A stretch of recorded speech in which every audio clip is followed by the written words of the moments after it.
Kasunod ng kanilang withdrawal of support, itinutulak ngayon ng umano'y mga dating taga-suporta ng Marcoses ang tandem ni Vice President Sara Duterte at dating Ilocos Sur Governor Chavit Singson.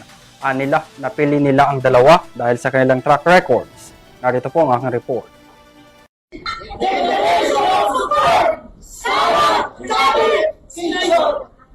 Humarap sa media ang umano'y mga dating taga-suporta ng mga Marcos para isulong ang kanilang suporta sa presidential bid ni Vice President Sara Duterte. Itinutulak rin nila na makatandem nito si dating Ilocos Sur Governor Chavit Singson sa 2028 election. Binubuo ang mga 1980s at 1990s former Marcos loyalist na nagmula sa iba't ibang sektor, partikular na ang mga nasa Northern Luzon, retired militaries, religious sector, at iba't ibang leader sa mga komunidad. Puro pamumulitika. Banat dito, banat doon, iniintindi nila ang impeachment. Bakit kailangan ma-impeach si BP Sara Duterte? Dahil ito ay malaking trend sa kanila sa 2028.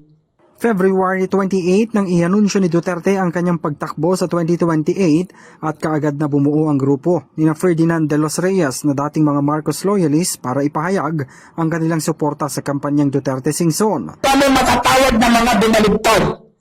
Kasi ang mga Marcos loyalista nga ay nananatiling loyalista dahil ka nga. Kaya sila, madalas namin nakakatunggali sa mga post na inaano kami binaligtad daw. For clarification sa inyong mga Marcos loyalista, hindi po kami binaligtad. Kami lamang po ay may tunay na pagmamahal sa bansang Pilipinas. Kabilang sa kanilang mga dahilan sa withdrawal ng suporta kay Pangulong Marcos sa mga nararanasan umano ng bansa ngayon pagdating sa kahirapan at umano'y pang-aabuso at pamumulitika. Naniniwala ang grupo na sa kanilang pag-alis ng suporta sa mga Marcoses ay tuluyan ng mabubuwag ang Solid North na bitbit ng Pangulo. Wala na rin anila ang suporta ng South dahil sa lamat at pagkakaaresto kay dating Pangulong Rodrigo Duterte sa The Hague, the Netherlands.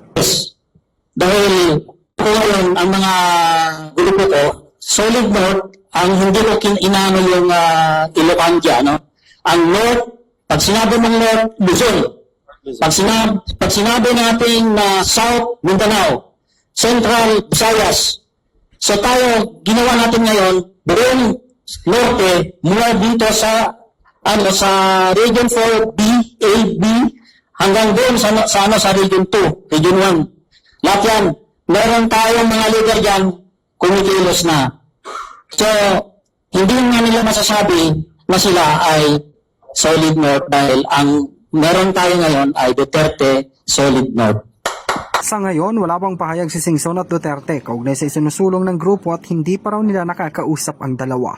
Para sa Euro TV News, ako si Henry V. Nicolas, sumasaludo sa bawat Pilipino.